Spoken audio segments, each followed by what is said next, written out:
নিঃশব্দ রাতের আধারে ভূমধ্য সাগরের ঢেউগুলো যেন কোনো অজানা গল্পের সাক্ষী। জাহাজের ডেকে দাঁড়িয়ে থাকা যাত্রীদের মনে একটি প্রশ্ন, এই সফর কি আরেকটি সাধারণ ক্রুজ নাকি কিছু ভিন্ন? আসসালামু আলাইকুম বন্ধুরা, আজ আপনাদের জন্য নিয়ে এসেছি এক রহস্যময় জাহাজের গল্প, যা আপনার কল্পনাকে ছাড়িয়ে যাবে। এই গল্পের প্রতিটি মোড়ে লুকিয়ে আছে গভীর রহস্য, ভয়ঙ্কর অভিজ্ঞতা আর অজানা সব ইতিহাস। বন্ধুরা, স্বাগতম আর্কাইভ চ্যানেলের আরো একটি নতুন ভিডিওতে। পুরো গল্পটি মনোযোগ দিয়ে শোনার জন্য ভিডিওটি কন্টিনিউ করুন এবং এই ধরনের রহস্যময় স্টোরি শুনতে আমাদের চ্যানেলটিকে সাবস্ক্রাইব করে রাখুন। 2004 সালে ইতালিতে তৈরি করা হয়েছিল পৃথিবীর সবচেয়ে বড় ক্রুজ জাহাজ, যেটার নামকরণ করা হয়েছিল কোস্টা কনকার্ডিয়া। কোস্টা কনকার্ডিয়া ছিল কনকার্ডিয়া সিরিজের প্রথম জাহাজ। প্রায় 570 মিলিয়ন আমেরিকান ডলার ব্যয় হয় এই জাহাজটি নির্মাণ করতে। এটি ছিল পৃথিবীর সবচেয়ে বড় জাহাজগুলোর মধ্যে একটি। এটি এত বড় জাহাজ ছিল যে আপনি এটিকে ঐতিহাসিক টাইটানিক জাহাজের চেয়েও অনেক বড় মনে করতে পারেন।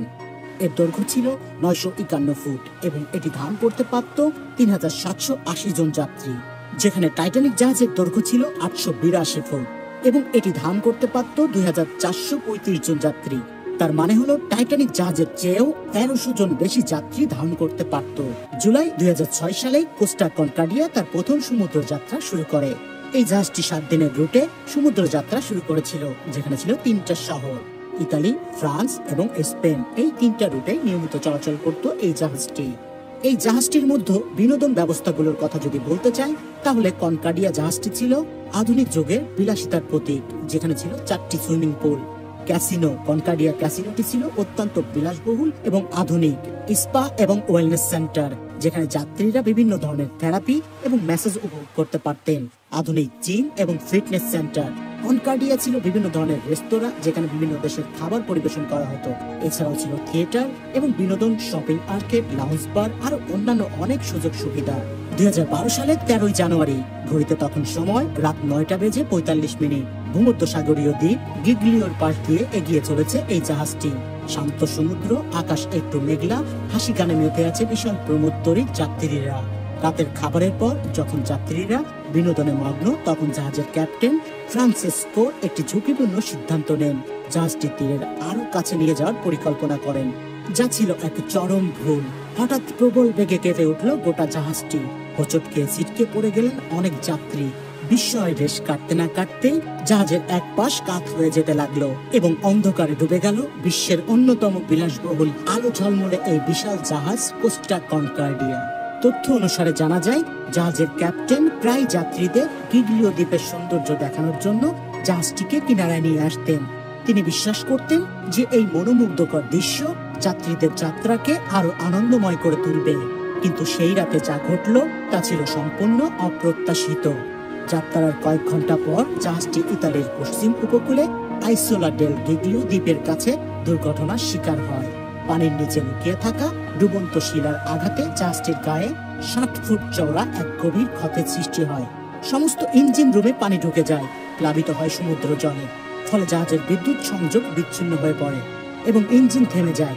মুহূর্তের মধ্যে আনন্দের ছন্দে থাকা যাত্রীরা বুঝতে পারে তারা এক বিপর্যয়ের মুখে পড়েছে। হঠাৎ করে সমস্ত জাহাজের লাইটগুলো বন্ধ হতে থাকলো এবং শুরু হলো গিগলিও দ্বীপে যাত্রীদের চিৎকার চেঁচামেচি, যা হয়তো বা তখনও কেউ শুনতে পায়নি। জাহাজের মধ্যে সেই মুহূর্তগুলোর বিবরণ শুনলে গাও শিউরে উঠবে। এটি কি ছিল কোনো পদ্ধতিগত ত্রুটি নাকি প্রকৃতির নির্মম খেলা? আমরা এই রহস্যের গভীরে গিয়ে জানব। জাহাজটি শিলার সাথে ধাক্কা খাওয়ার পরপরই বিপর্যয় নেমে আসে। পানি প্রবেশ করতে শুরু করে, যাত্রীরা আতঙ্কিত হয়ে ওঠে। ক্রুদের মধ্যে অনেকেই সঠিকভাবে জানতেন না কিভাবে পরিস্থিতি সামলাতে হবে। এতে আরো বাড়ে যাত্রীদের দুর্ভোগ। ধীরে ধীরে পানিতে ডুবে যেতে থাকা জাহাজটি কাত হয়ে যাওয়ার ফলে তা দুর্ঘটনার স্থান থেকে 500 মিটার দূরে সরে যায় এবং জাহাজের ডান দিকটি সম্পূর্ণটাই পানির নিচে ডুবে যায়। এমন বিপজ্জনক পরিস্থিতিতে অস্থির হয়ে ওঠে পুরো জাহাজের লোকজন। কিন্তু শান্ত সমুদ্র হতে তীরের কাছাকাছি স্থানে ধীরে ধীরে জাহাজটি সমুদ্রে ডুবতে থাকা সত্ত্বেও দুর্ঘটনার সাথে সাথে জাহাজ ত্যাগের নির্দেশ দেননি জাহাজের ক্যাপ্টেন, বরং দুর্ঘটনার প্রায় 1 ঘন্টা পর এই নির্দেশ দেওয়া হয়। ততক্ষণে জাহাজটি ধীরে ধীরে কাত হয়ে যায় এবং জাহাজের অর্ধেক অংশ ডুবে যায় পানির নিচে। জাহাজের বাকি অর্ধেক অংশ পানির উপরে থাকলেও 230 ফুট পানির নিচে যে কোনো সময় ডুবে যাওয়ার ঝুঁকিতে ছিল জাহাজটি। আন্তর্জাতিক সমুদ্র আইন অনুযায়ী জাহাজ ত্যাগের নির্দেশে 30 মিনিটের মধ্যেই সকল যাত্রীকে জাহাজ ত্যাগ করতে হয়। কস্টা কনকর্ডিয়ার যাত্রীদের প্রাথমিক উদ্ধার কাজ সম্পন্ন করতে লেগে যায় প্রায় 6 ঘন্টা। তবুও সব যাত্রীকে জীবিত উদ্ধার করা সম্ভব হয়নি সেদিন। 3229 জন যাত্রী ও 1023 জন নাবিককে জীবিত উদ্ধার করা হয় এবং 32 জনকে মৃত ঘোষণা করা হয়। এছাড়াও 2 জন নিখোঁজ হন। উদ্ধারকারী ডুবুরি দল জাহাজটিতে নিখোঁজ যাত্রীদের খোঁজ চালায়। তারা ধারণা করেন এখনো জাহাজের মধ্যে জীবিত যাত্রী রয়ে গেছে। এ সময় সমুদ্রের পানির সীমারেখা থেকে 2 ডেক উপরের এক ক্যাবিন থেকে সদ্য বিবাহিত এক কোরিয়ান দম্পতিকে উদ্ধার করে উদ্ধারকারী দল। এছাড়াও তারা জাহাজের এক জীবিত কর্মচারীকে খুঁজে পায়, যার একটি পা ভেঙে গিয়েছিল। জীবিতদের পাশাপাশি উদ্ধারকারী দল ডুবে যাওয়া জাহাজ থেকে বের করে নিয়ে আসে একের পর এক মৃতদেহ। এই ঘটনার 2 দিন পর উদ্ধারকারী দল 2টি মৃতদেহ খোঁজ পেয়েছে বলে ধারণা করে।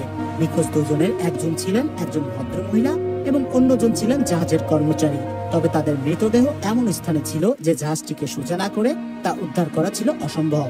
জাহাজটি ডুবে যাওয়ার 15 দিন পর 28 জানুয়ারি জাহাজের ডুবে যাওয়া একটি অংশ থেকে 17তম মৃতদেহটি উদ্ধার করা হয়।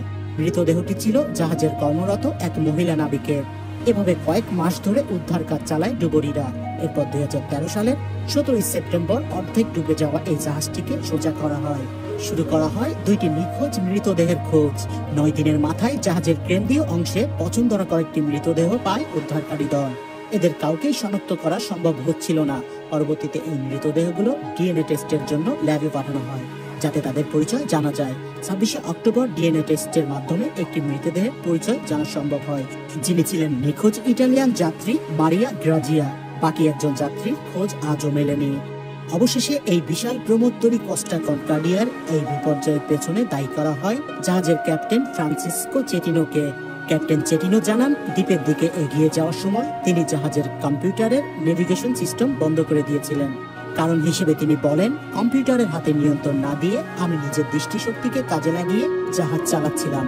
কারণ এখানকার সমুদ্রের তলদেশ আমার নখদর্পণে। পানির নিচে ডুবন্ত শিলাটি এখানে থাকার কথা নয়, কারণ মেরিটাইম চার্টেও এই পথে কোনো ডুবন্ত শিলার উল্লেখ ছিল না। তিনি তদন্তকারী দলকে জানান, শেষ মুহূর্তে বিপদ বুঝতে পেরে দ্বীপের কাছাকাছি এসে তিনি জাহাজটাকে হঠাৎ করে অন্যদিকে ঘোরাতে যান। এ সময় জাহাজের একটি দিক দ্বীপের প্রবল প্রাচীরের দিকে সরে যায়। তিনি বলেন, সঠিক সময় সঠিক সিদ্ধান্ত নিতে আমি দেরি করে ফেলেছিলাম। এর দায়িত্ব আমাকেই নিতে হবে। তিনি আরো বলেন, দুর্ঘটনার শিকার হওয়া সত্ত্বেও তিনি 1 ঘন্টা পর সবাইকে জাহাজ ত্যাগের নির্দেশ দেন এবং সমস্ত যাত্রী উদ্ধার হওয়ার আগে নিজে জাহাজ থেকে পালিয়ে যান। এ কারণে পরবর্তীতে তাকে মানুষ হত্যার অভিযোগে গ্রেপ্তার করা হয় এবং তার 16 বছরের জেল হয়। পরবর্তীতে দুর্ঘটনার ক্ষতিপূরণ হিসেবে কস্টা কনকর্ডিয়ার কর্তৃপক্ষ জাহাজের প্রত্যেক যাত্রীকে 11,000 ইউরো প্রদানের প্রস্তাব করে। তবে মাত্র 3 ভাগের 1 ভাগ যাত্রী এই ক্ষতিপূরণ গ্রহণ করেন। এবং সর্বশেষ 2015 সালে এই বিশাল জাহাজটি ভেঙে এর বিভিন্ন অংশ আলাদা করার কাজ শুরু হয়। সমস্ত প্রক্রিয়া শেষে বিলাসবহুল সুন্দর এই জাহাজটি পরিণত হয় ভাঙাচোরা লোহালক্করের স্তূপে। কেমন লাগলো আজকের এই গল্পটি? অবশ্যই মন্তব্যটি শেয়ার করতে ভুলবেন না। দেখা হচ্ছে অন্য কোনো রহস্যময় জর্জরিত গল্পে। সেই পর্যন্ত সবাই ভালো থাকুন, সুস্থ থাকুন। আল্লাহ হাফেজ।